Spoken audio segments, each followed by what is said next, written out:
삼촌이 돌아가신 지 1년이 지났습니다.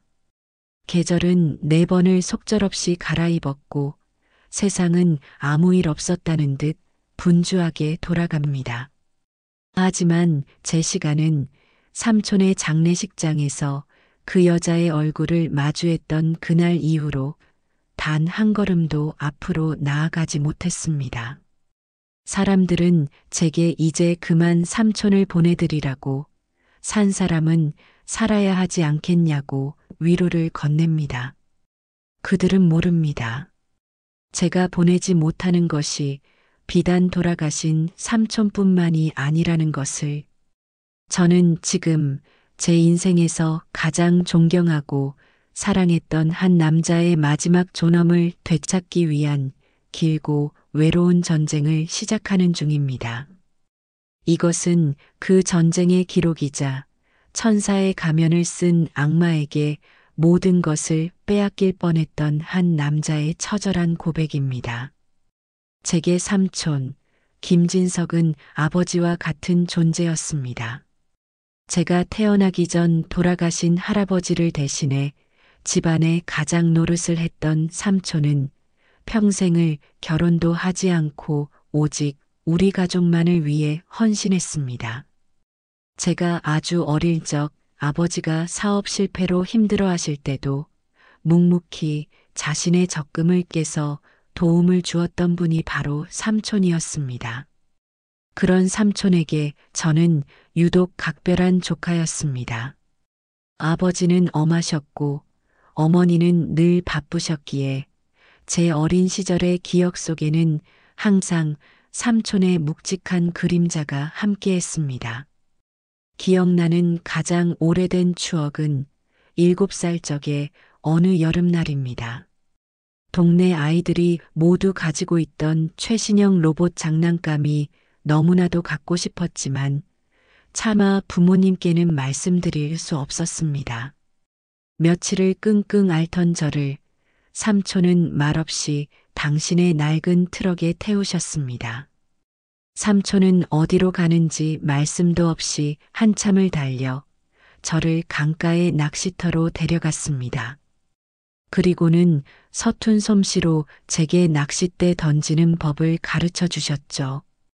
그날 저희는 물고기 한 마리 잡지 못했습니다. 대신 저희는 끓인 라면에 김치를 나눠 먹으며 뉘엿뉘엿 해가 지는 강물을 한참이나 바라보았습니다. 집으로 돌아오는 길, 트럭 조수석에서 꾸벅꾸벅 졸던 제 손에 삼촌은 말없이 바로 그 로봇 장난감이 담긴 상자를 쥐어주셨습니다. 삼촌은 내가 장난감 때문에 기죽는 것보다 물고기 한 마리 못 잡아도 스스로 낚싯대를 던질 줄 아는 놈으로 컸으면 좋겠다. 무뚝뚝한 삼촌의 그 한마디는 제 인생의 그 어떤 가르침보다도 깊게 가슴에 새겨졌습니다. 삼촌은 그런 분이셨습니다. 표현은 서툴렀지만 누구보다 깊은 속정으로 저를 지켜봐 주셨습니다. 제가 대학 입시에 실패하고 방황하던 20살의 겨울, 아버지는 제게 패배자라며 모진 말을 하셨지만 삼촌은 저를 당신의 작은 공장으로 데려가 아무 말 없이 함께 기계를 닦고 기름칠을 했습니다. 며칠을 그렇게 함께 땀 흘리고 난 뒤 삼촌은 제 어깨를 툭 치며 말했습니다. 인생은 이 기계랑 똑같다. 가끔은 멈추고 고장도 나지. 중요한 건 다시 기름칠하고 조여서 제 길을 가게 만드는 거야. 대학이 내 인생의 전부가 아니다. 내 길을 가면 돼. 그렇게 평생을 삼촌은 제게 흔들리지 않는 버팀목이었습니다. 당신께서는 젊은 시절 작은 부품 공장을 일으켜 제법 큰 성공을 거두셨지만 단 한 번도 자신의 부를 과시하거나 사치스럽게 생활하신 적이 없었습니다. 늘 낡은 작업복을 입었고 유일한 낙은 주말에 낚시를 가거나 오래된 책을 읽는 것이었습니다. 그런 삼촌에게 조금씩 이상한 변화가 찾아오기 시작한 것은 삼촌의 연세가 80을 막 넘기셨을 무렵이었습니다. 처음에는 그저 나이가 들어 그러려니 하고 대수롭지 않게 넘겼습니다. 약속을 깜빡 잊으시거나 며칠 전에 했던 말을 똑같이 반복하시는 일이 잦아졌습니다. 내가 요즘 정신이 없어 라며 허허 웃으시는 삼촌의 모습에 저는 그저 세월의 무상함만을 느낄 뿐이었습니다. 하지만 증상은 우리가 눈치채지 못하는 사이 아주 서서히 그리고 분명하게 악화되고 있었습니다.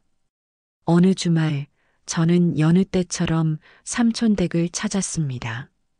그런데 현관문이 활짝 열려 있었습니다. 불길한 예감에 집 안으로 뛰어 들어갔을 때 삼촌은 소파에 앉아 멍하니 텔레비전을 보고 계셨습니다. 텔레비전 화면은 꺼져 있었습니다. 삼촌, 왜 문을 열어놓고 계세요? 위험하게. 제 목소리에 삼촌은 낯선 사람을 보듯 저를 한참이나 쳐다보시더니 이렇게 물으셨습니다. 누구신데 우리 집에 함부로 들어오시오? 그 순간 제 심장이 쿵 하고 내려앉았습니다. 저를 알아보지 못하시는 삼촌의 공허한 눈빛 앞에서 저는 아무 말도 할 수 없었습니다. 그날 이후 삼촌의 상태는 걷잡을 수 없이 나빠졌습니다. 갑자기 집을 나가 어린 시절 살던 동네를 헤매다 파출소에서 발견되기도 하셨고 밤중에 제게 전화를 걸어 돌아가신 할머니, 즉 당신의 어머니를 찾으며 아이처럼 울기도 하셨습니다. 가장 끔찍했던 것은 어느 날 저녁 제가 삼촌 댁을 찾았을 때였습니다. 집안은 온통 매캐한 연기로 가득했고 주방에서는 가스레인지 위 냄비가 새까맣게 타고 있었습니다. 삼촌은 연기 자욱한 거실에서 태연하게 신문을 보고 계셨습니다. 그날 저는 깨달았습니다. 더 이상 삼촌을 혼자 둘 수 없다는 것을. 저는 휴직계를 내고 삼촌을 저희 집으로 모셔와 직접 돌보기 시작했습니다. 하지만 치매라는 병은 환자 본인뿐만 아니라 곁을 지키는 가족까지 함께 무너뜨리는 잔인하고 지독한 병이었습니다. 총명하고 강인했던 제 기억 속의 삼촌은 하루가 다르게 희미해져 갔습니다. 혼자서는 식사도 배변도 할 수 없게 되셨고 밤낮이 바뀌어 온 집안을 헤매며 고함을 치기도 하셨습니다. 새벽에 잠이 깨어 삼촌 방을 들여다보면 삼촌은 어둠 속에서 웅크리고 앉아 보이지 않는 누군가와 대화를 나누고 있었습니다. 어머니, 제가 잘못했습니다. 제가 꼭 지켜내겠습니다. 그 공허한 독백을 듣고 있노라면 제 가슴은 갈갈이 찢어지는 것 같았습니다. 무엇보다 저를 힘들게 했던 것은 삼촌이 더 이상 저를 알아보지 못한다는 사실이었습니다. 삼촌은 저를 아들이 아닌 자신을 돌봐주는 낯선 사람으로 대했습니다. 가끔씩 제정신이 돌아올 때면 삼촌은 자신의 처지를 비관하며 제게 끔찍한 말을 내뱉기도 했습니다. 이제 그만하고 싶다. 이렇게 짐승처럼 살아서 못하겠니? 제발 나 좀 편하게 보내다오. 몇 달간의 간병 끝에 저와 제 아내는 완전히 지쳐버렸습니다. 저희는 결국 전문가의 도움을 받기로 결정했습니다. 삼촌을 좋은 요양병원에 모시는 것이 삼촌과 우리 모두를 위한 최선의 길이라고 그렇게 스스로를 위로했습니다. 수소문 끝에 저희는 평판이 좋은 한 요양병원을 찾아냈습니다. 시설은 깨끗했고 의사와 간호사들도 친절해 보였습니다. 그리고 바로 그곳에서 저는 그 여자 전미경을 처음 만났습니다. 자신을 70대의 베테랑 간병인이라고 소개한 그녀는 병원에서도 가장 헌신적이고 인내심 많은 사람으로 정평이 나 있었습니다. 그녀는 처음 만난 순간부터 불안해하는 삼촌을 능숙하게 다루었습니다. 아버님, 제가 누군지 아시겠어요? 저 미경이에요, 미경이. 아버님 좋아하시는 화투 들고 왔는데 우리 한판 칠까요? 그녀의 따뜻한 목소리와 부드러운 손길에 낯선 환경에 불안해하며 으르렁대던 삼촌이 거짓말처럼 안정을 되찾았습니다. 그녀는 제게 다가와 자신의 아버님 역시 치매로 오래 고생하셨다며 제 마음을 누구보다 잘 이해한다는 위로의 말을 건넸습니다. 조카님, 아무 걱정 마세요. 제가 제 친아버지 모시는 마음으로 정성껏 돌봐드릴게요. 어르신은 제게 맡기시고 이제 조카님 인생을 사세요. 그녀의 말에 저는 그동안의 마음고생이 눈 녹듯 사라지는 것을 느꼈습니다. 저는 그녀의 손을 잡고 몇 번이고 고맙다고 말했습니다. 그녀는 제게 천사처럼 보였습니다. 삼촌의 길고 어두운 투병 생활에 하늘이 내려주신 한 줄기 빛과도 같았습니다. 저는 그날 삼촌을 그녀에게 맡기고 요양병원을 나서며 아주 오랜만에 가벼워진 마음으로 안도의 한숨을 내쉬었습니다. 저는 몰랐습니다. 제가 발을 들인 것이 구원의 문이 아니라 교활하게 설계된 지옥의 입구였다는 것을, 그리고 제가 천사라고 믿었던 그 여자가 사실은 삼촌의 마지막 남은 모든 것을 집어삼키기 위해 기다려온 탐욕스러운 독수리였다는 사실을 말입니다. 삼촌을 요양병원에 모시고 돌아온 첫날 밤, 저는 아주 오랜만에 깊은 잠을 잤습니다. 지난 몇 달간 언제 울릴지 모르는 전화벨 소리와 삼촌이 밤중에 집을 헤매는 소리에 늘 선잠을 자야 했던 저에게 그날의 고요함은 낯설면서도 달콤한 휴식처럼 느껴졌습니다. 저는 이제 괜찮을 거라고, 삼촌도, 그리고 나도 괜찮을 거라고 스스로를 위로했습니다. 제게는 전미경이라는 천사 같은 간병인이 있었으니까요.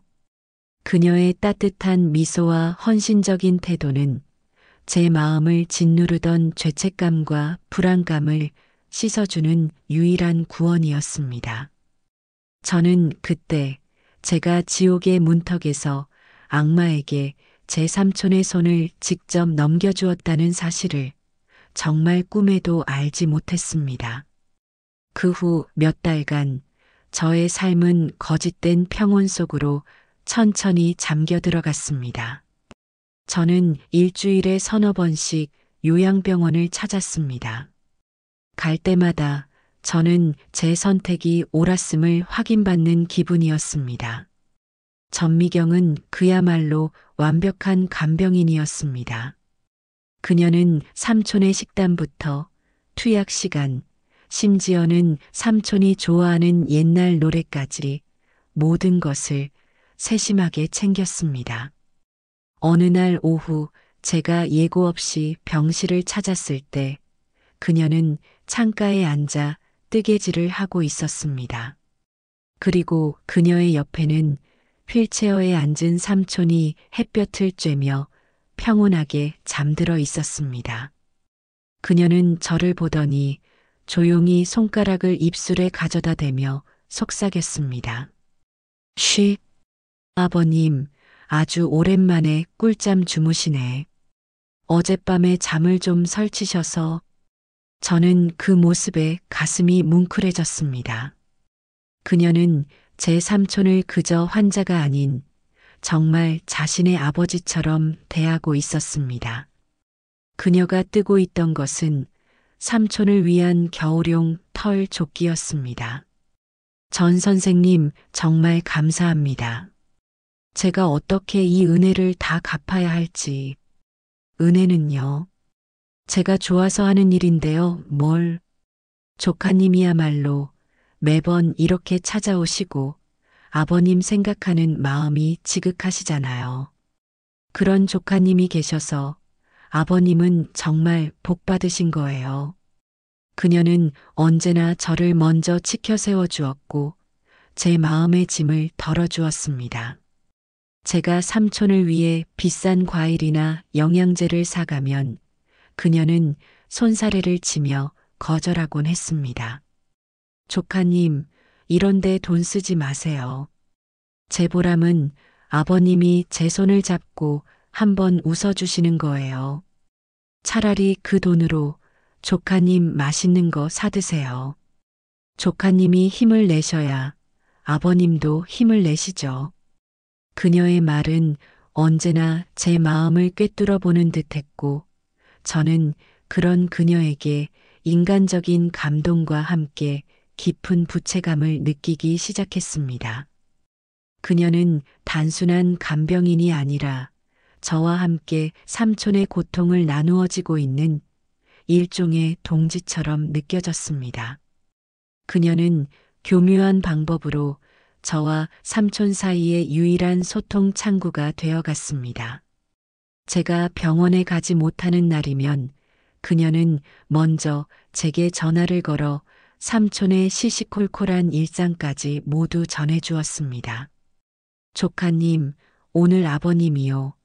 제가 끓여드린 누룽지를 한 그릇 싹 비우셨어요. 그리고 텔레비전에 나오는 옛날 씨름 선수를 보고 글쎄, 조카님 어린 적 별명이라면서 한참을 웃으셨다니까요. 조카님, 오늘은 아버님이 기분이 좀 안 좋으신가 봐요. 밤새 잠을 설치시더니 종일 창밖만 보고 계시네요. 제가 옆에서 계속 말동무해드리고 있으니 너무 걱정은 마세요. 그녀의 전화를 받을 때마다 저는 안도감과 동시에 죄책감을 느꼈습니다. 내가 있어야 할 자리를 저 사람이 대신 지켜주고 있구나.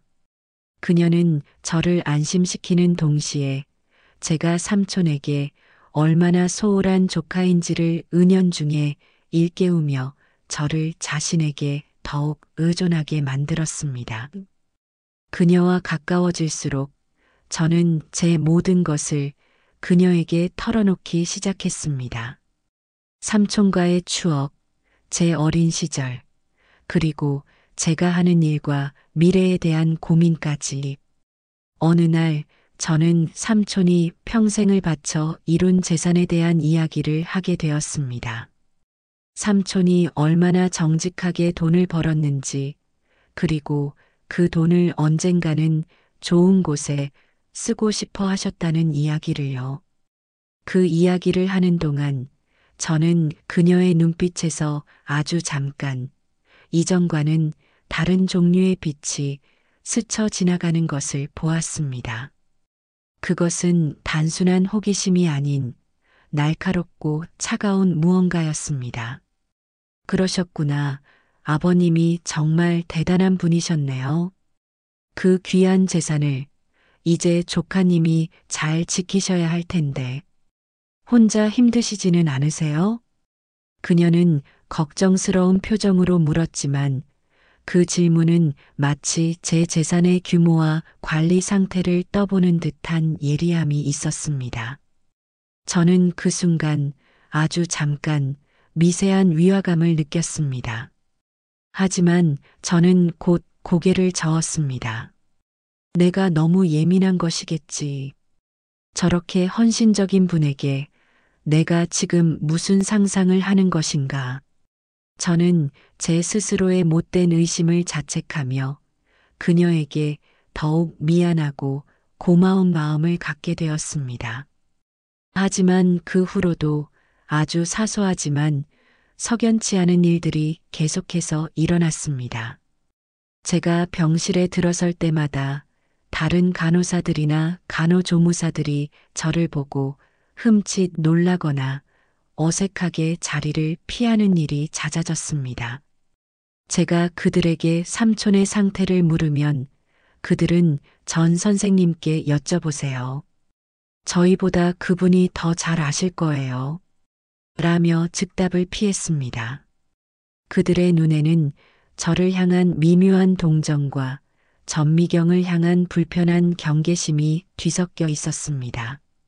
한 번은 제가 복도에서 젊은 간호사와 마주쳤을 때 그녀가 제게 무언가 말을 하려는 듯 머뭇거렸습니다. 하지만 바로 그때 귀신같이 전미경이 나타나 그 간호사의 어깨를 감싸쥐었습니다. 어머, 박 간호사. 환자분 혈압 잴 시간인데 여기서 뭐해? 어서 가봐야지. 그녀의 목소리는 평소처럼 상냥했지만 그 간호사를 꽉 쥔 손에는 강한 힘이 들어가 있었습니다. 저는 그 모든 것을 보았지만 또다시 애써 외면했습니다. 병원 내의 흔한 텃세나 전미경의 뛰어난 실력을 질투하는 것이라고 그렇게 제멋대로 판단해버렸습니다. 전미경은 점차 삼촌을 다른 모든 이들로부터 교묘하게 고립시키기 시작했습니다. 다른 친척들이 면회를 오려고 하면 그녀는 제게 먼저 연락해 이렇게 말했습니다. 조카님, 오늘 작은아버님 댁에서 면회 오신다는데 어쩌죠? 아버님이 어제부터 컨디션이 너무 안 좋으세요. 사람이 너무 많이 오면 스트레스 받으실 텐데. 제가 잘 말씀드려서 다음에 오시라고 할까요? 저는 그녀의 말을 삼촌을 위한 전문적인 조언이라고 철석같이 믿었습니다. 결국 삼촌의 병실을 찾는 사람은 저 하나밖에 남지 않게 되었습니다. 그녀는 삼촌이라는 섬의 유일한 주인이자 외부 세계와 통하는 유일한 다리가 되어갔습니다. 제 어리석은 믿음이 정점에 달했던 것은 삼촌이 갑작스러운 고열로 위기를 맞았던 그날이었습니다. 한밤중에 전미경에게서 다급한 전화가 걸려왔습니다. 조카님, 빨리 병원으로 오셔야겠어요. 아버님이 갑자기 열이 40도까지 오르고 경기를 일으키세요. 제가 병원에 도착했을 때 삼촌은 응급 처치를 받고 겨우 안정을 되찾은 상태였습니다. 의사는 제게 말했습니다. 정말 큰일 날 뻔했습니다. 옆에서 전 선생님이 밤새 간호하시다가 조금이라도 이상한 낌새를 느끼고 바로 조치를 취하지 않았더라면 정말 위험했을 겁니다. 조카님은 정말 좋은 간병인을 두셨네요. 그날 밤 전미경은 뜬 눈으로 삼촌의 곁을 지켰습니다. 그녀는 지친 기색도 없이 젖은 수건으로 계속해서 삼촌의 몸을 닦아주었습니다. 저는 그런 그녀의 모습을 보며 제 마음속에 남아있던 아주 작은 의심의 찌꺼기마저 완전히 씻어냈습니다. 그녀는 생명의 은인이었습니다. 저는 그녀 앞에서 고개를 숙이고 또 숙였습니다. 그날 이후 저는 전미경을 완전히 100% 신뢰하게 되었습니다. 그녀는 제게 삼촌의 생명을 구해준 영웅이었고 제가 평생을 갚아도 모자랄 은혜를 베푼 사람이었습니다. 저는 그녀에게 제 집의 비밀번호까지 알려주며 필요한 것이 있으면 언제든 가져다 쓰라고 말할 정도였습니다. 그렇게 제 스스로가 악마의 손에 모든 것을 쥘 수 있는 열쇠를 쥐어주었습니다. 저는 그날 밤 아주 오랜만에 편안한 마음으로 깊은 잠에 들었습니다. 제 삼촌이 세상에서 가장 안전하고 따뜻한 손길 아래 보호받고 있다고 그렇게 굳게 믿으며 말입니다. 저는 전혀 알지 못했습니다. 그 천사의 가면을 쓴 여자가 삼촌의 죽음을 누구보다도 간절히 기다리며 제 모든 것을 빼앗을 마지막 계획을 세우고 있었다는 사실을 말입니다. 삼촌이 응급 상황을 넘기신 그날 밤 이후 저는 전미경이라는 여자를 완전히 신뢰하게 되었습니다. 그녀는 더 이상 단순한 간병인이 아니었습니다. 위기의 순간에 제 삼촌의 생명을 구해낸 은인이자 제가 평생을 갚아도 모자랄 은혜를 베푼 사람이었습니다. 제 마음속에 남아있던 아주 작은 의심의 찌꺼기마저 그날 밤 삼촌의 가쁜 숨소리와 함께 완전히 씻겨 내려갔습니다. 저는 이제 그녀를 가족처럼 여겼고 그녀 앞에서 제 모든 것을 드러내는데 주저함이 없었습니다. 그리고 그녀는 제 그 어리석은 믿음을 자양분 삼아 자신의 탐욕스러운 계획을 완성하기 위한 마지막 덫을 놓기 시작했습니다. 삼촌의 건강은 그날 이후로 눈에 띄게 나빠졌습니다. 응급 상황은 넘겼지만 마치 꺼져가는 등불의 마지막 불꽃이 타오른 것처럼 삼촌의 기력은 하루가 다르게 쇠잔해졌습니다. 이제 삼촌은 거의 대부분의 시간을 잠으로 보냈고 깨어있을 때조차도 사람을 알아보지 못하는 날이 더 많아졌습니다. 의사는 제게 마음의 준비를 해야 할지도 모른다고 조심스럽게 말을 건넸습니다. 그 시간 동안 전미경의 헌신은 더욱 빛나는 것처럼 보였습니다. 그녀는 단 하루도 쉬지 않고 삼촌의 곁을 지켰습니다.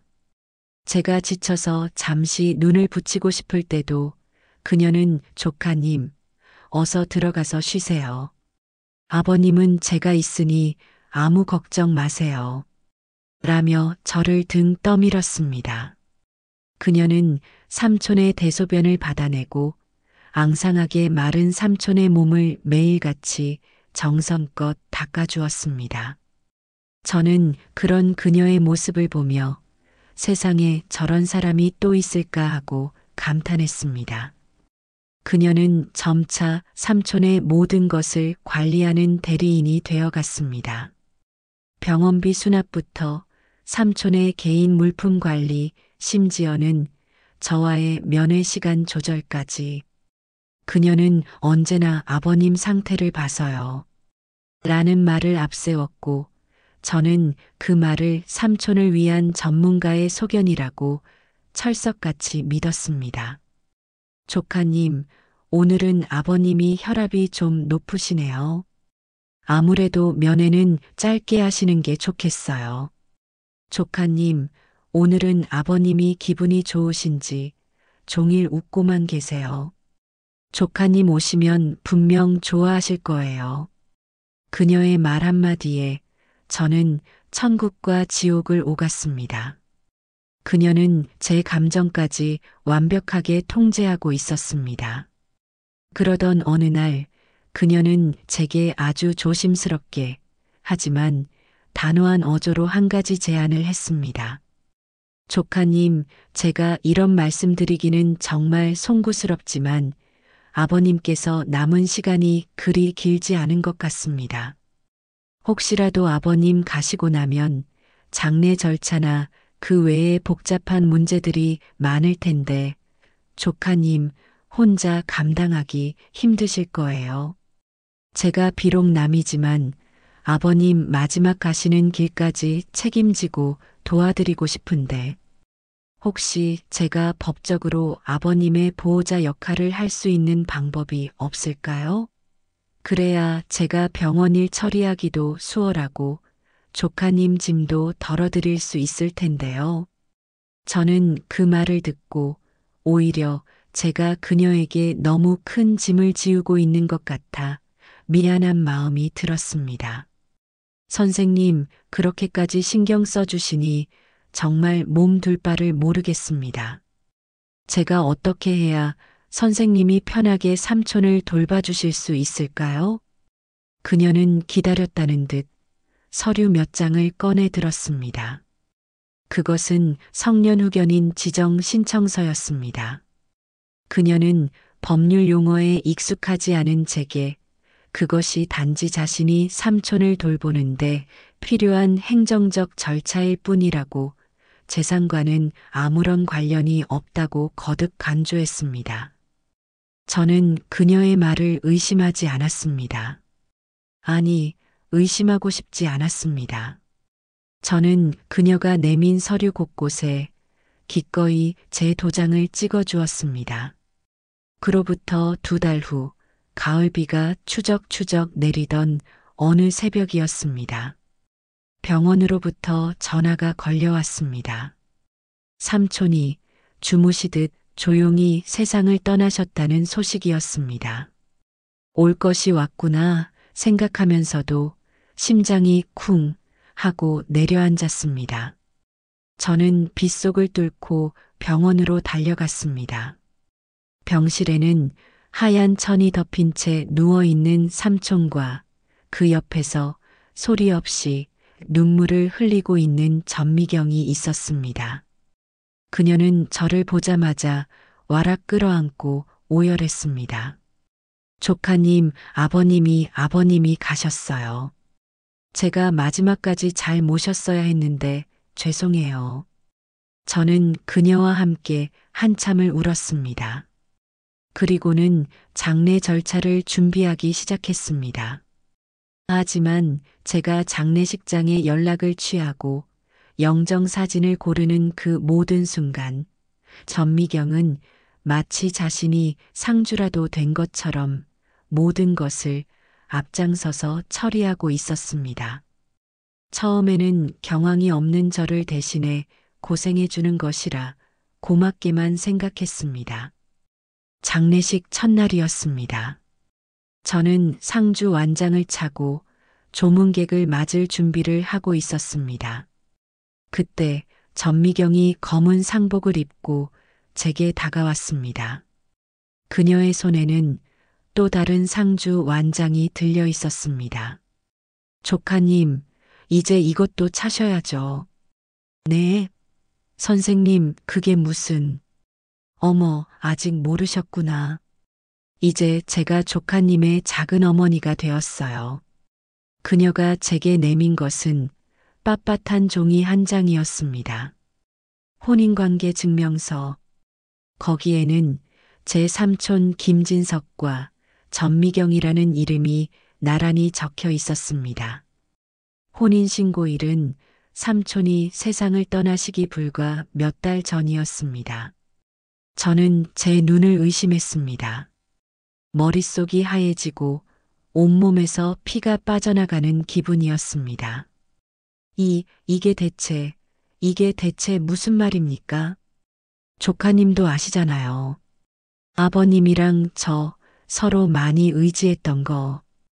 아버님께서 마지막 가시는 길 외롭지 않게 함께 해달라고 제게 간곡히 부탁하셨어요.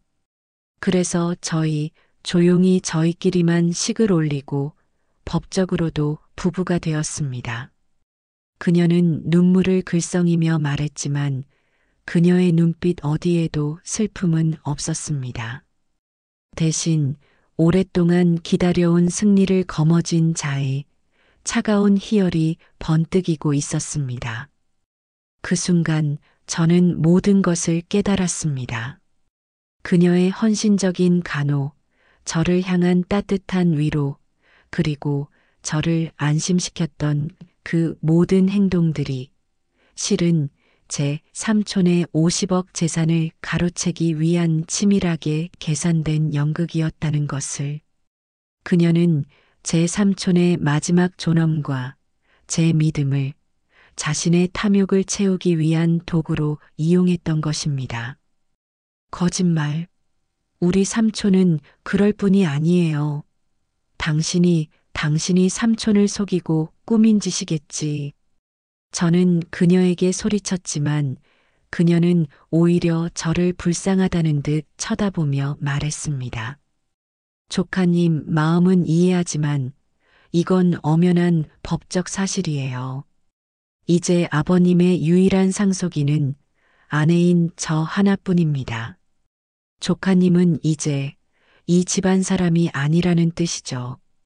그녀는 제 팔에 채워져 있던 상주 완장을 거칠게 빼앗아 자신의 팔에 꼈습니다.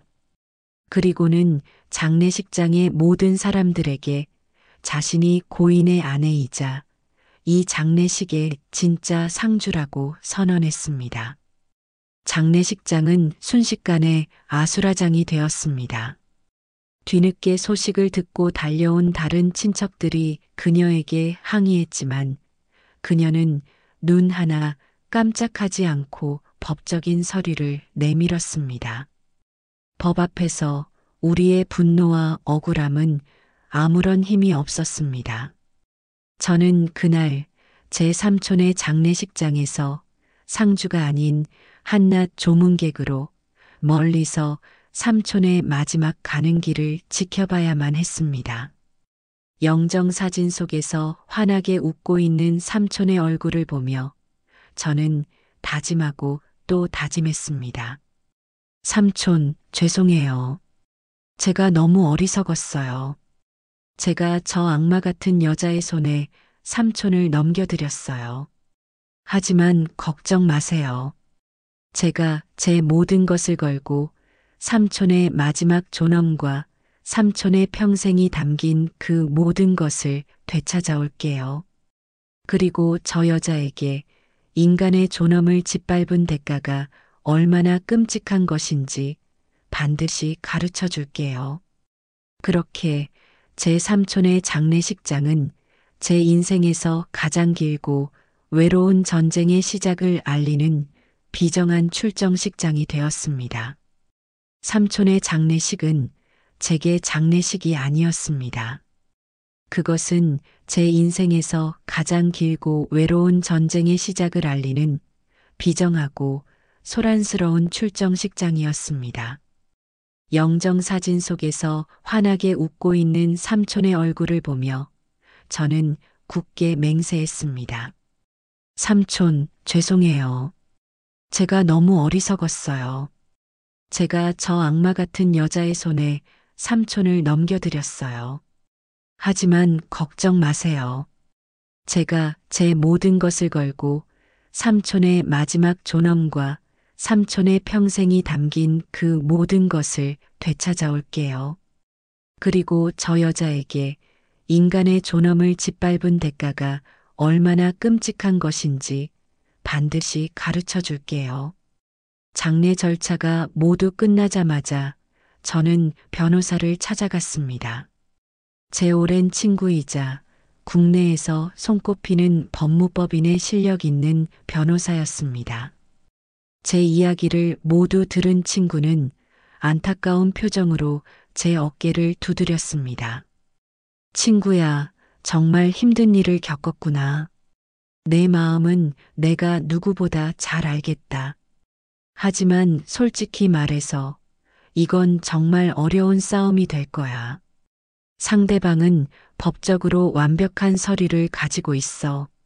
삼촌이 돌아가신 지금 그 혼인신고서의 서명이 위조되었다는 걸 입증하기란 거의 불가능에 가까워.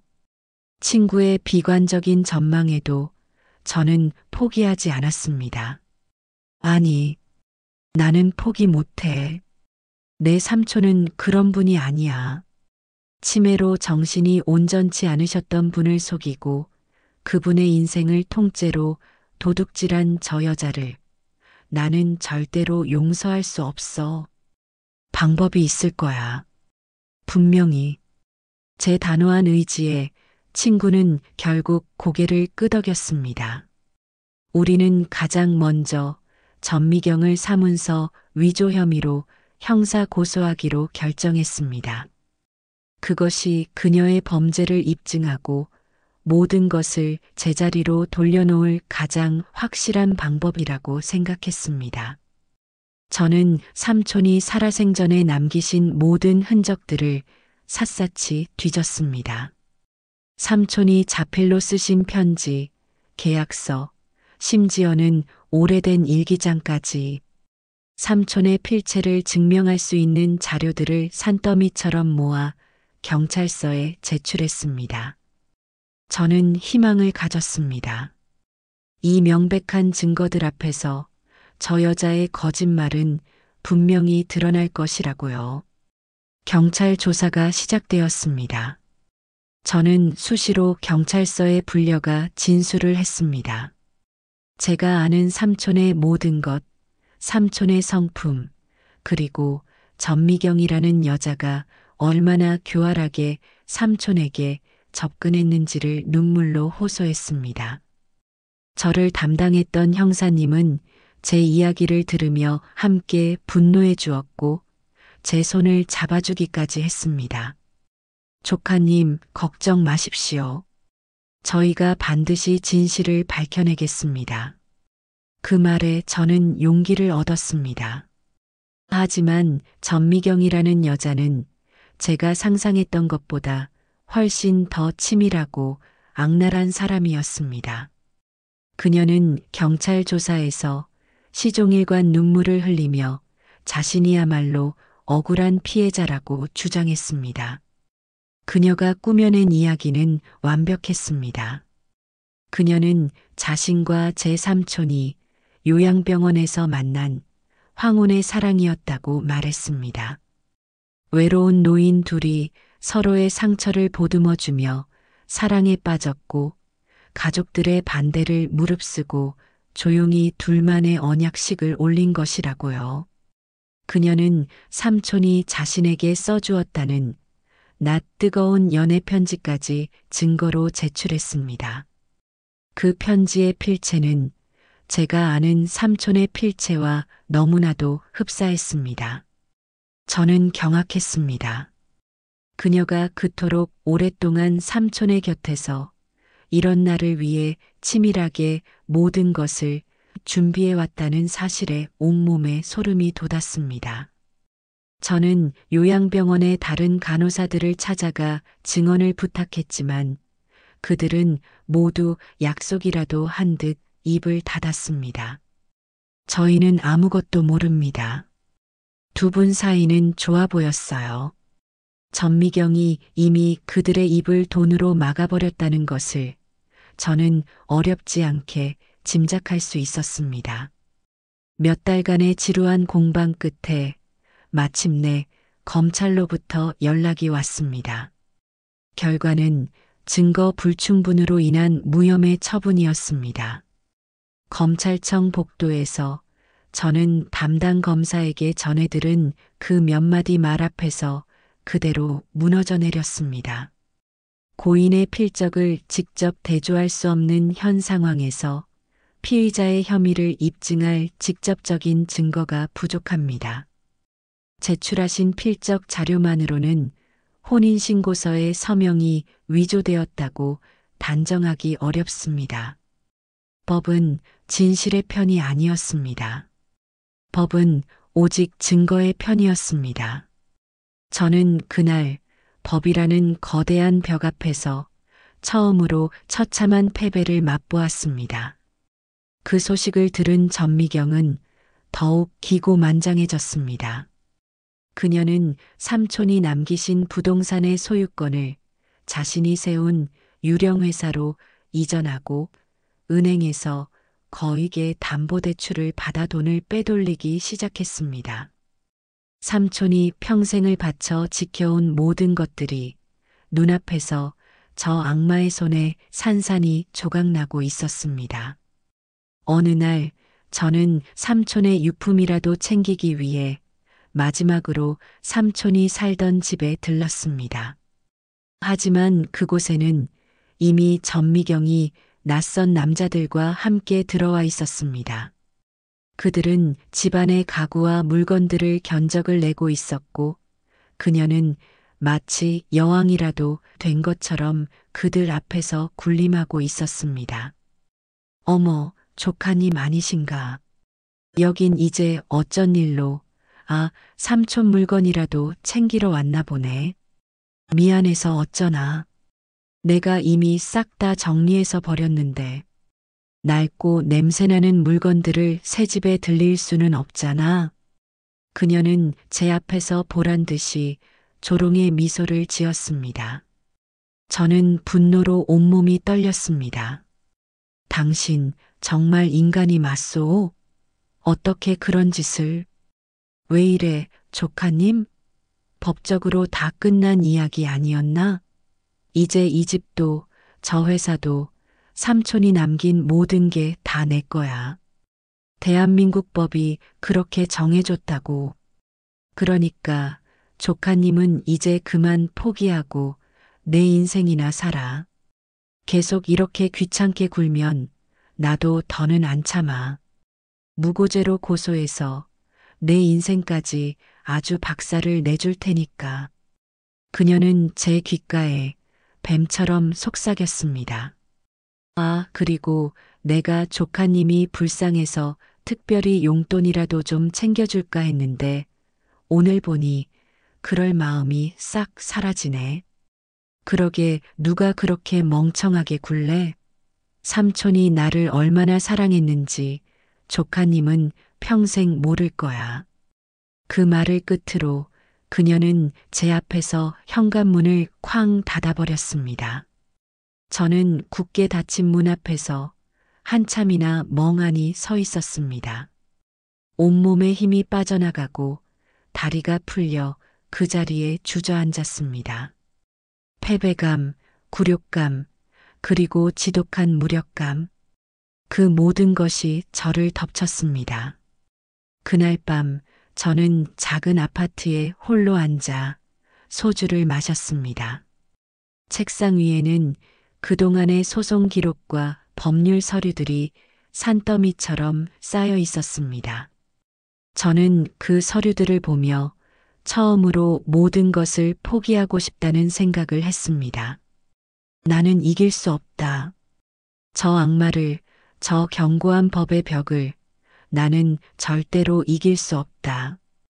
저는 삼촌의 영정사진을 끌어안고 어린아이처럼 울었습니다. 삼촌, 죄송해요. 제가 힘이 없어서 아무것도 할 수가 없어요.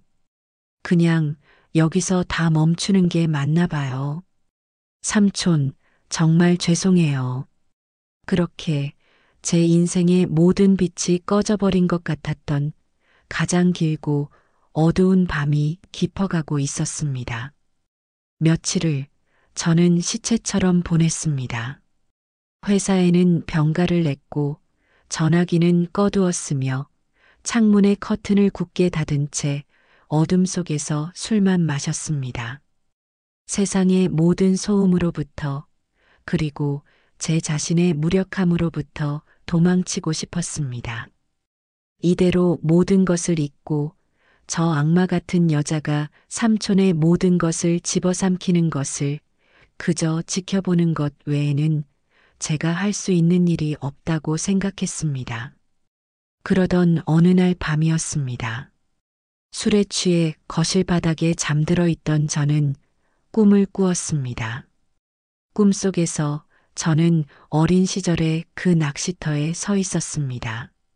제 곁에는 치매에 걸리기 전에 건강하고 강인했던 모습의 삼촌이 묵묵히 낚싯대를 들이우고 있었습니다. 제가 삼촌, 물고기가 한 마리도 안 잡혀요. 이제 그만 가요. 라고 투덜대자 삼촌은 저를 돌아보지 않은 채 나지막이 말씀하셨습니다. 인생이란 게 다 그런 기다. 고기가 안 잡힌다고 낚싯대를 걷어버리는 놈은 평생 아무것도 못 낚는 법이요. 중요한 건 다시 미끼를 끼우고 묵묵히 던지는 기다. 언젠가는 반드시 입질이 오는 법이니께. 저는 꿈에서 깨어났습니다. 온몸은 식은 땀으로 흠뻑 젖어 있었고 얼굴은 눈물로 범벅이 되어 있었습니다. 삼촌의 그 무뚝뚝한 목소리가 마치 현실처럼 귓가에 생생하게 맴돌았습니다. 다시 미끼를 끼우고 묵묵히 던지는 기다. 그렇다. 나는 아직 낚싯대를 걷지 않았다. 나는 아직 패배하지 않았다. 저는 비틀거리며 일어나 책상 위에 어지럽게 널려있던 서류 더미를 다시 펼쳤습니다. 형사고소는 실패했다. 하지만 그렇다고 해서 진실이 사라지는 것은 아니었다. 저는 밤을 새워 모든 서류를 처음부터 다시 읽어내려갔습니다. 그러다 제 손가락이 한 장의 서류 위에서 멈췄습니다. 그것은 전미경이 구청에 제출했던 혼인신고서 사본이었습니다. 그리고 그 아래 아주 작은 글씨로 적혀 있던 2명의 증인. 그 중 한 명의 이름이 제 눈에 들어왔습니다. 박영수. 저는 다음 날 헬쑥한 얼굴로 다시 친구인 변호사를 찾아갔습니다. 친구는 저를 보자마자 깊은 한숨을 내쉬었습니다. 친구야, 이제 그만 잊어. 내가 이렇게 망가지는 걸 삼촌께서도 원치 않으실 거야. 형사적으로 무혐의가 나온 이상 더 이상 우리가 할 수 있는 건 없어. 아니, 아직 끝나지 않았어. 나는 저 여자를 절대로 용서할 수 없어. 형사적으로는 실패했지만 다른 방법이 있지 않을까. 민사적으로라도 저 거짓된 혼인을 무효로 만들 방법이. 제 절박한 눈빛에 친구는 한참 동안 말이 없다가 마지못해 입을 열었습니다. 방법이 있기는 하다. 아주 어렵지만 혼인 무효 확인 소송이라는 게 있어. 혼인 당사자 중 한 명이 혼인 당시 의사 능력이 없었다는 걸 증명하면 혼인 자체를 원천 무효로 만들 수 있지. 하지만 그걸 어떻게 증명할 건데? 삼촌은 이미 돌아가셨고 병원의 모든 기록은 저 여자가 통제하고 있을 거야. 저는 친구의 책상 위로 혼인신고서 사본을 내밀었습니다. 이 사람, 증인 박영수, 이 사람을 찾아야겠어. 이 사람이 삼촌의 마지막을 가장 가까이에서 지켜본 유일한 목격자일 거야. 이 사람이 입을 연다면 모든 것을 뒤집을 수 있어. 그날부터 저는 박영수라는 이름석 자의 유령을 찾아 헤매기 시작했습니다. 그것은 망망대해에서 바늘 하나를 찾는 것과도 같은 막막한 일이었습니다.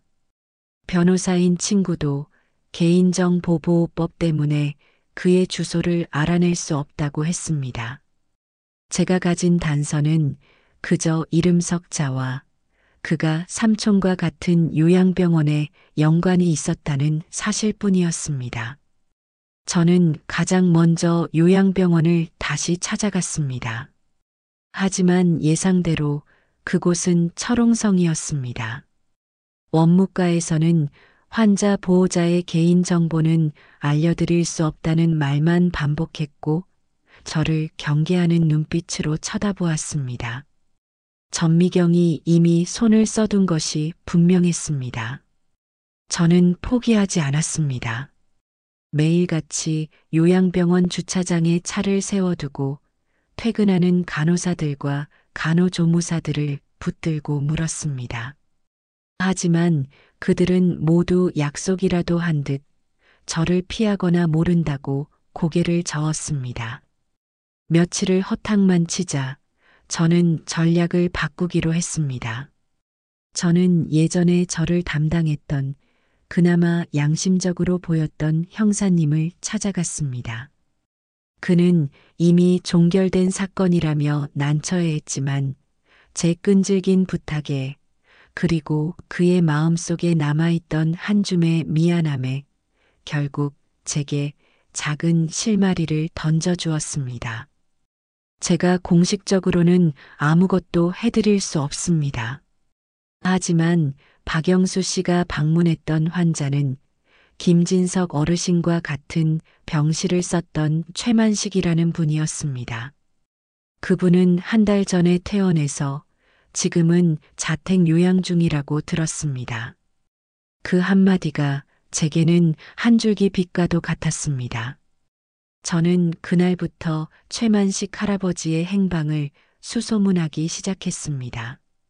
건강보험공단에 아는 사람을 총동원하고 심지어는 흥신소에 적지 않은 돈을 쥐어주며 그의 주소를 알아냈습니다. 마침내 저는 도시 변두리의 한 낡은 연립주택 앞에서 최만식이라는 이름이 적힌 낡은 문패를 발견할 수 있었습니다. 떨리는 마음으로 초인종을 눌렀지만 안에서는 아무런 대답도 들려오지 않았습니다. 며칠을 그렇게 찾아갔지만 문은 굳게 닫혀 있었습니다. 저는 포기하지 않고 그 집 앞에서 밤이 깊도록 기다렸습니다.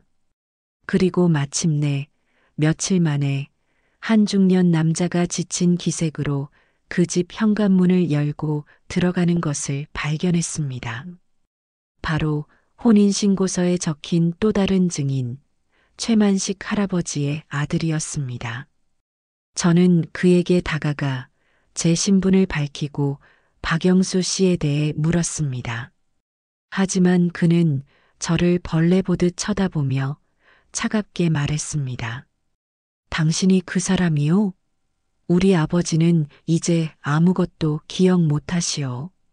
그리고 박영수 그 사람, 우리랑은 이제 아무 상관없는 사람이니 다시는 찾아오지 마시오.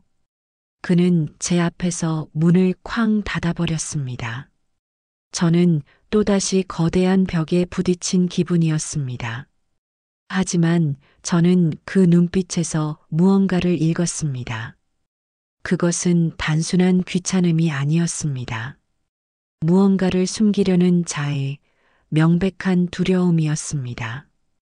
그날 이후 저는 그 집 주변을 맴돌기 시작했습니다.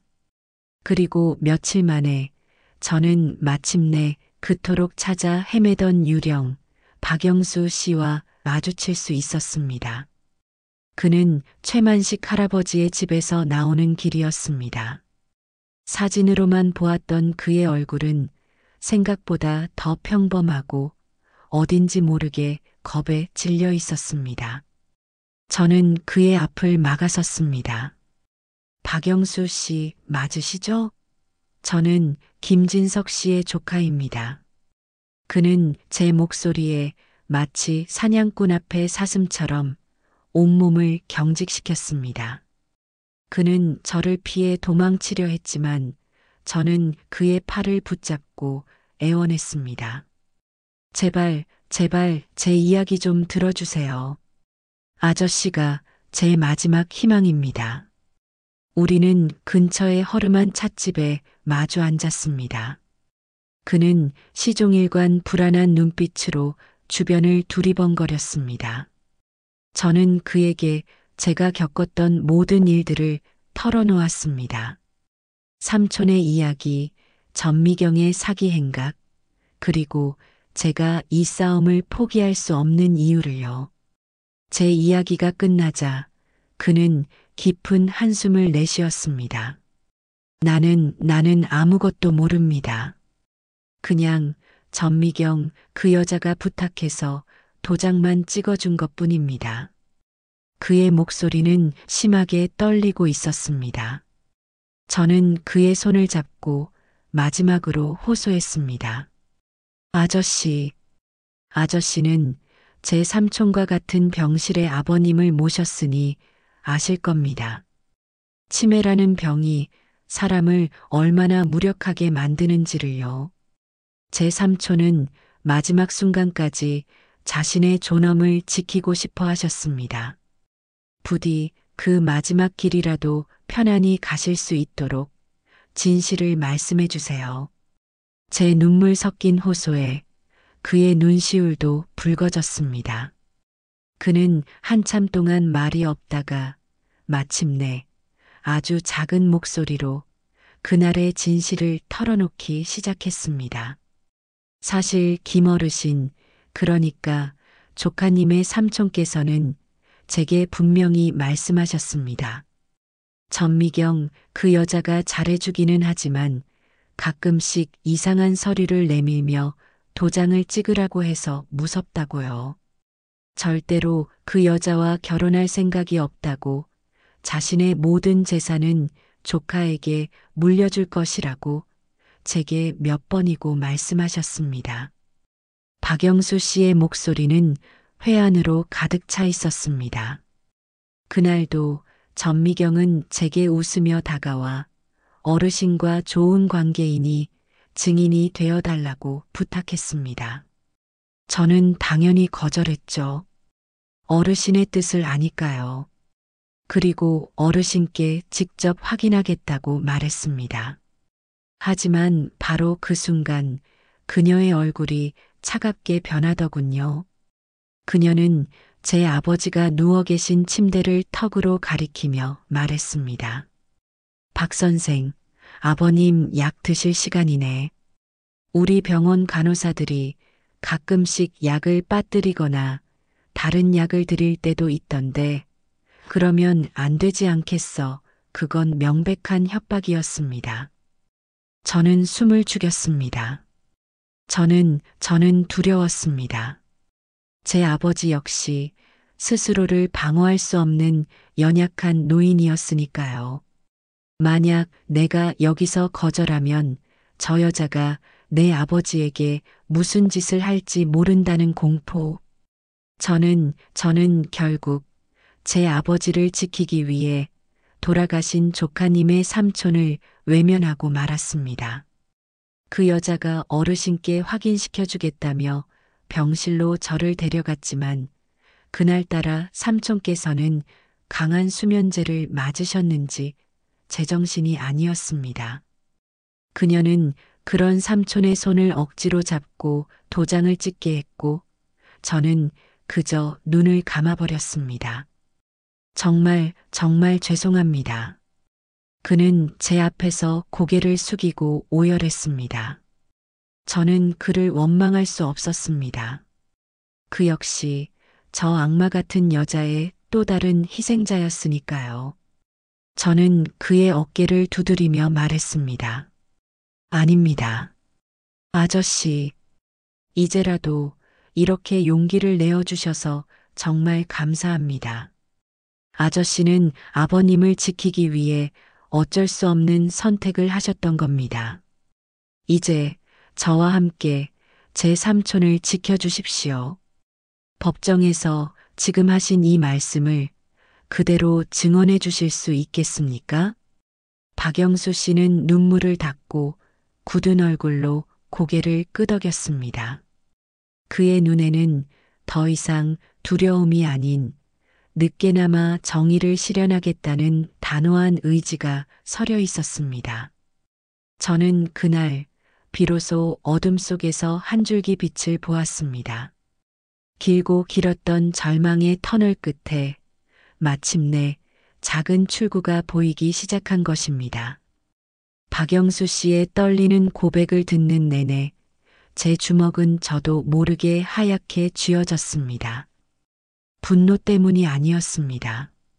한없이 무력했던 한 아들의 고뇌와 제 삼촌이 마지막 순간까지 겪었을 외로움과 공포가 제 가슴을 후벼 팠기 때문입니다. 저는 그를 원망할 수 없었습니다. 그 역시 저 악마 같은 여자 전미경이 파놓은 덫에 걸려든 또 다른 희생자였으니까요. 제가 그의 어깨를 두드리며 말했습니다. 아닙니다. 아저씨, 이제라도 이렇게 용기를 내어주셔서 정말 감사합니다. 아저씨는 아버님을 지키기 위해 어쩔 수 없는 선택을 하셨던 겁니다. 이제 저와 함께 제 삼촌을 지켜주십시오. 법정에서 지금 하신 이 말씀을 그대로 증언해 주실 수 있겠습니까? 박영수 씨는 눈물을 닦고 굳은 얼굴로 고개를 끄덕였습니다. 그의 눈에는 더 이상 두려움이 아닌 늦게나마 정의를 실현하겠다는 단호한 의지가 서려 있었습니다. 저는 그날 비로소 어둠 속에서 한 줄기 빛을 보았습니다. 길고 길었던 절망의 터널 끝에 마침내 작은 출구가 보이기 시작한 것입니다. 그날 이후 우리의 전쟁은 새로운 국면으로 접어들었습니다. 저는 더 이상 혼자가 아니었습니다. 제 곁에는 진실을 증언해 줄 용기 있는 증인이, 그리고 법이라는 강력한 무기를 다뤄줄 든든한 친구가 있었습니다. 우리는 변호사 사무실에 모여 전미경을 무너뜨리기 위한 마지막 전략을 세우기 시작했습니다. 친구인 변호사는 제게 설명했습니다. 친구야, 이제부터가 진짜 싸움이야. 형사소송은 의심의 여지 없는 증명이 필요하기에 우리가 졌지만 민사소송은 달라. 우리는 증거의 우위만 점하면 돼. 우리는 두 개의 소송을 동시에 진행할 거다. 첫째는 서울가정법원에 제기할 혼인 무효 확인 소송. 여기서 삼촌의 혼인 의사가 없었음을 증명하고 저 거짓된 혼인을 법적으로 무효로 만드는 거야. 이게 가장 중요해. 여기서 이기면 두 번째 소송은 거의 끝난 거나 다름없어. 친구는 말을 이었습니다. 혼인 무효 판결문을 받아들고 우리는 곧바로 서울 북부지법에 상속회복 청구 소송을 제기할 거다. 법적으로 혼인이 무효가 되면 전미경은 더 이상 상속인이 아니게 돼. 그녀는 법률 용어로 참칭 상속인, 즉 가짜 상속인이 되는 거지. 가짜 상속인이 차지한 모든 재산은 당연히 진짜 상속인에게 돌아와야 한다는 게 법의 원칙이야. 이건 완벽한 외통수지. 저는 친구의 치밀한 전략에 감탄하며 고개를 끄덕였습니다. 박영수 씨는 자신의 모든 것을 걸고 증언대에 서겠다고 약속했습니다. 저는 제 모든 남은 재산을 이 두 개의 소송에 쏟아붓기로 결심했습니다. 그렇게 우리는 법의 검을 들고 저 거대한 위선의 성을 향한 마지막 공격을 시작했습니다. 소송이 제기되자 전미경 측에서도 최고의 변호사를 선임해 맞섰습니다. 첫 번째 결전의 장소는 서울가정법원의 작은 법정이었습니다. 법정 안의 공기는 얼음장처럼 차가웠습니다. 피고석에 앉은 전미경은 값비싼 검은색 정장 차림에 슬픔에 잠긴 미망인인 척 위선적인 가면을 쓰고 있었습니다. 그녀는 재판 내내 손수건으로 눈가를 찍어내며 삼촌과의 황혼의 사랑을 애절하게 연기했습니다. 그녀의 변호사는 교활하고 집요했습니다. 그는 삼촌의 치매 진단 기록을 교묘하게 왜곡했습니다. 존경하는 재판장님, 망인이 치매 진단을 받은 것은 사실입니다. 하지만 치매라고 해서 모든 판단 능력을 상실하는 것은 아닙니다. 망인은 때때로 정신이 명료했으며 바로 그 순간에 피고에 대한 사랑을 느끼고 자신의 남은 생을 함께하기로 결정한 것입니다. 이것은 비극적인 병마 속에서 피어난 숭고하고 아름다운 사랑 이야기입니다. 그의 감성적인 변론에 방청석에서는 작은 웅성거림이 일었습니다. 저는 주먹을 꽉 쥐었습니다.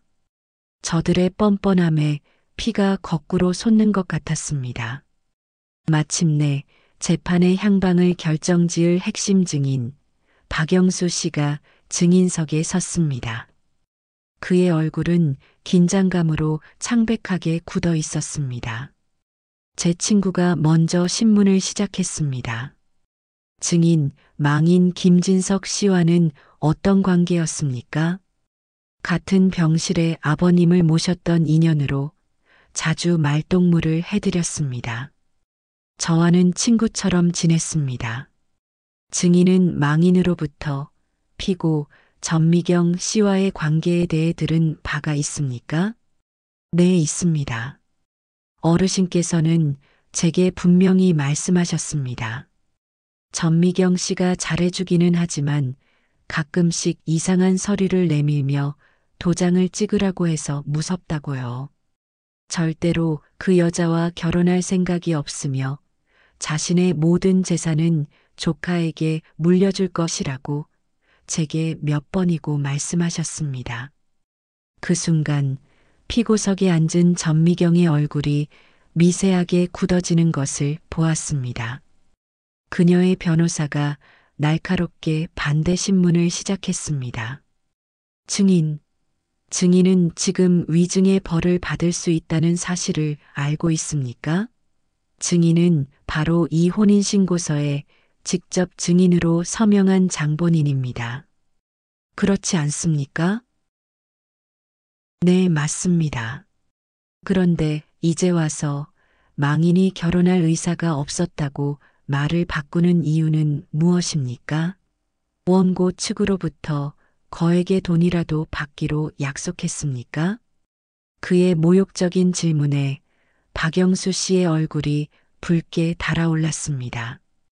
그는 잠시 입술을 깨물더니 이내 재판장을 향해 그리고 피고석의 전미경을 향해 떨리지만 단호한 목소리로 외쳤습니다. 돈 때문이 아닙니다. 저는 그날 저 여자에게 협박을 당했습니다. 제 아버지 역시 스스로를 방어할 수 없는 연약한 노인이었습니다.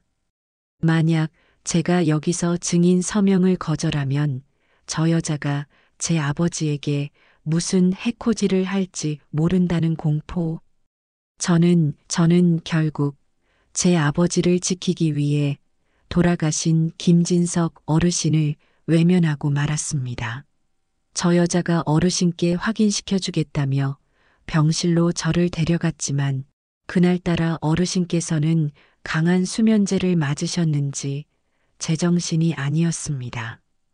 그녀는 그런 어르신의 손을 억지로 잡고 도장을 찍게 했고 저는 그저 눈을 감아버렸습니다. 그것이 제가 평생을 후회하며 살아온 그날의 진실입니다. 그의 절규 섞인 고백에 법정안은 찬물을 끼얹은 듯 조용해졌습니다. 그의 증언은 너무나도 생생하고 절박하여 그 누구도 의심할 수 없는 진실의 무게를 담고 있었습니다. 며칠 후 마침내 선고 공판이 열렸습니다. 판사는 판결문을 읽어 내려가기 시작했습니다. 본 재판부는 망인 김진석의 치매 5단계 진단 기록, 요양병원의 상세한 진료 기록, 그리고 무엇보다 증인 박영수의 일관되고 신빙성 있는 증언을 종합하여 판단하건대 혼인신고 당시 망인은 혼인의 사회적, 법률적 의미와 그 결과를 정상적인 인식력을 바탕으로 합리적으로 판단하거나 결정할 수 있는 의사 능력이 흠결된 상태에 있었다고 봄이 타당하다. 판사는 잠시 숨을 고르고 피고석의 전미경을 서늘한 눈빛으로 바라보며 마지막 판결을 내렸습니다. 따라서 망인 김진석과 피고 전미경 사이의 혼인신고는 당사자 간의 진정한 합의 없이 이루어진 것으로 민법 제815조 제1호에 의거하여 그 혼인은 원천 무효임을 선고한다. 무효. 그 한마디가 법정 안에 울려 퍼지는 순간 저는 저도 모르게 눈을 감았습니다. 뜨거운 눈물이 뺨을 타고 흘러내렸습니다. 길고 길었던 싸움의 첫 번째 승리였습니다. 저는 제 옆에 앉은 박영수 씨의 손을 힘껏 잡았습니다. 그의 손 역시 저처럼 축축하게 젖어 있었습니다. 그날 저희는 곧바로 서울 북부지법으로 향했습니다. 가정법원의 혼인 무효 판결문이라는 세상에서 가장 강력한 검을 손에 쥐고 저 교활한 사기꾼에게 내려지는 마지막 심판, 상속회복 청구 소송을 제기하기 위해서였습니다. 가정법원의 차가운 복도를 걸어 나오던 그 순간을 저는 평생 잊지 못할 겁니다. 제 옆에는 오랜 시간 죄책감에 시달렸던 과거를 용기 있게 증언하고 비로소 무거운 짐을 내려놓은 박영수 아저씨가 함께 걷고 있었습니다. 우리는 아무 말 없이 서로의 어깨를 한번 툭 쳐주었습니다. 그것만으로도 충분했습니다. 수많은 말보다 더 깊은 위로와 동지애가 그 투박한 손길 속에 담겨 있었습니다. 길고 길었던 절망의 터널 끝에서 마침내 우리는 한 줄기 빛을 보았습니다. 하지만 저는 알고 있었습니다. 이것은 끝이 아니라 또 다른 시작이라는 것을. 저 악마 같은 여자의 탐욕에 종지부를 찍고 삼촌의 모든 것을 제자리로 돌려놓기 위한 마지막 싸움이 아직 남아 있었습니다. 서울가정법원의 혼인 무효 판결문은 제게 천군만마와도 같았습니다. 그것은 더 이상 종이 한 장이 아니었습니다. 그것은 제 삼촌의 마지막 존엄을 증명하는 방패이자 저 교활한 사기꾼의 심장을 꿰뚫을 수 있는 세상에서 가장 날카로운 검이었습니다.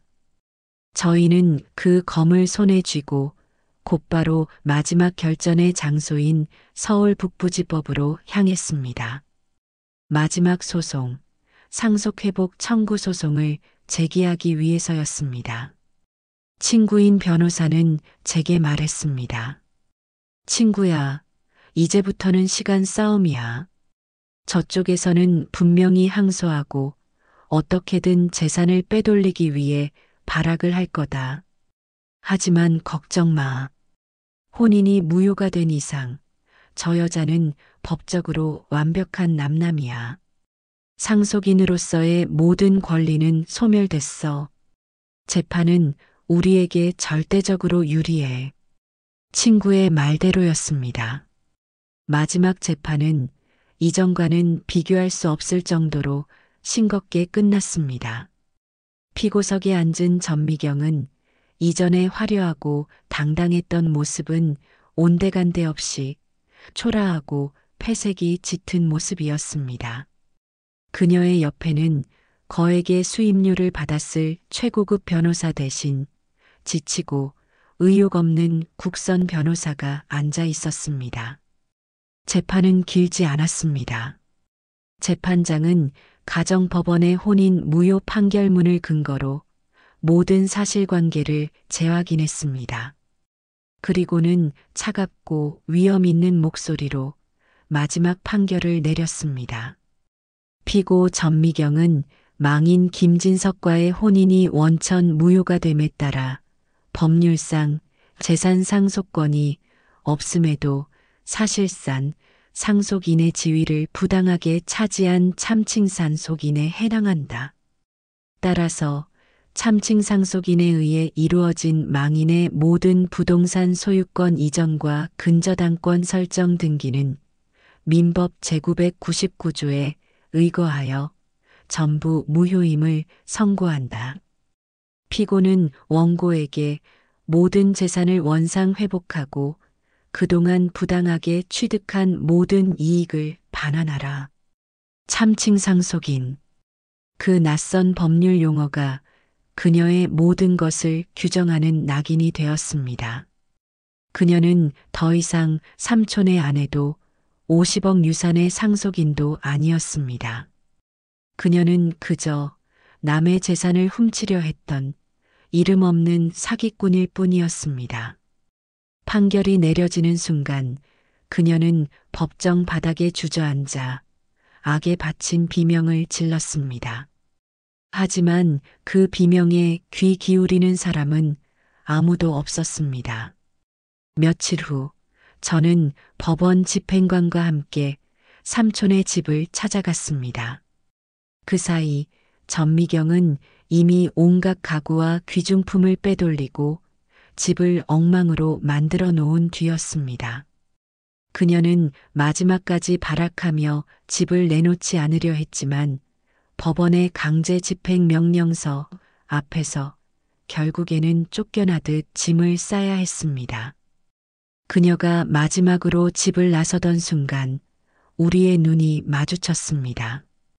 그녀의 눈에는 분노와 함께 이해할 수 없다는 듯한 표정이 서려 있었습니다. 그녀는 아마 평생을 가도 모를 것입니다. 자신이 왜 졌는지. 그녀는 제가 가진 돈과 권력에 졌다고 생각하겠지만 사실 그녀는 돈으로는 살 수 없는 삼촌과 저 사이의 사랑과 신뢰 그리고 진실의 무게 앞에서 패배한 것입니다. 저는 그녀에게 아무 말도 하지 않았습니다. 그 어떤 욕설이나 조롱도 그녀가 저지른 죄에 비하면 너무나 가벼운 것이었습니다.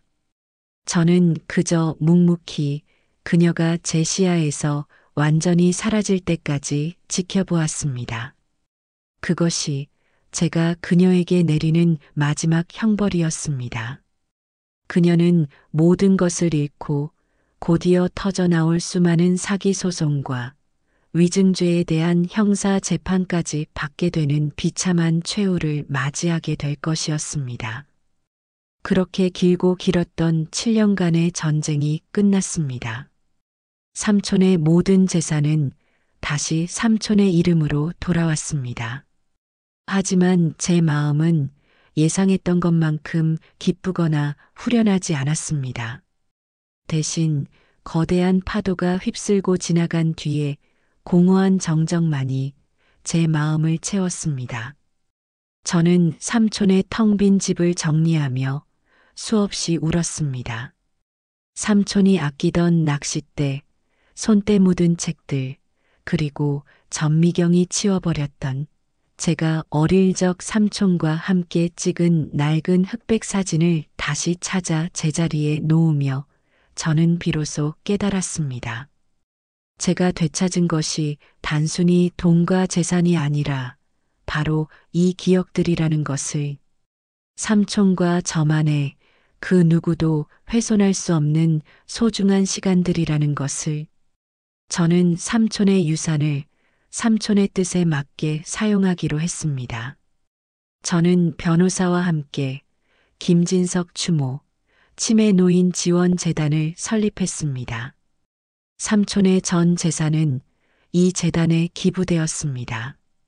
저희 재단은 저처럼 치매로 고통받는 가족을 둔 경제적으로 어려운 사람들을 돕는 일을 시작했습니다. 법률 상담을 지원하고 간병 비용을 보조하며 그리고 무엇보다 더 이상 제 삼촌과 같은 억울한 피해자가 나오지 않도록 노인 인권 보호를 위한 활동을 시작했습니다. 재단 설립 기념식이 열리던 날 그 자리에는 제 친구인 변호사와 용기 있는 증인이 되어주었던 박영수 아저씨, 그리고 저를 남몰래 도와주었던 형사님까지 저의 길고 외로운 싸움을 함께 해주었던 고마운 사람들이 함께 해주었습니다. 저는 그들 앞에서 마이크를 잡고 담담하게 말했습니다. 제 삼촌은 마지막 순간에 기억을 잃으셨습니다. 하지만 저희는 삼촌의 존엄까지 잃게 내버려 둘 수는 없었습니다. 이 재단은 돌아가신 제 삼촌의 이름으로 이 세상의 모든 김진석들을 위해 싸울 것입니다. 더 이상 돈이 없다는 이유로, 힘이 없다는 이유로 소중한 가족의 존엄이 훼손되는 일이 없도록 저희가 그분들의 방패가 되어드리겠습니다. 그날 이후 제 삶은 다시 바빠졌습니다. 하지만 예전처럼 돈을 벌기 위한 바쁨이 아니었습니다. 하루하루 삼촌의 뜻을 이어간다는 보람과 감사가 제 삶을 채웠습니다. 그리고 오늘 저는 아주 오랜만에 삼촌의 묘소를 찾았습니다. 저는 재단 설립 증서와 재단의 도움을 받아 환하게 웃고 있는 어르신들의 사진 몇 장을 삼촌의 묘비 앞에 조용히 내려놓았습니다. 삼촌, 저 왔어요. 오래 걸렸죠? 죄송해요. 이제 다 끝났어요. 저 삼촌과의 마지막 약속 이렇게 지켰어요. 저는 삼촌의 차가운 묘비를 쓸어내리며 나지막이 속삭였습니다. 삼촌, 거기서는 이제 아무 걱정 없이 예전처럼 낚시도 하시고 좋아하시는 책도 마음껏 읽고 계시죠? 저도 이제 제 몫의 삶을 잘 살아내고 언젠가 삼촌 곁으로 갈게요. 그때까지 저를 지켜봐 주세요. 7년간의 길고 외로웠던 전쟁이 끝나는 순간 저는 비로소 뜨겁고도 시원한 눈물을 흘렸습니다. 그것은 제 삼촌의 마지막 존엄을 마침내 제 손으로 지켜냈다는 안도의 눈물이었습니다.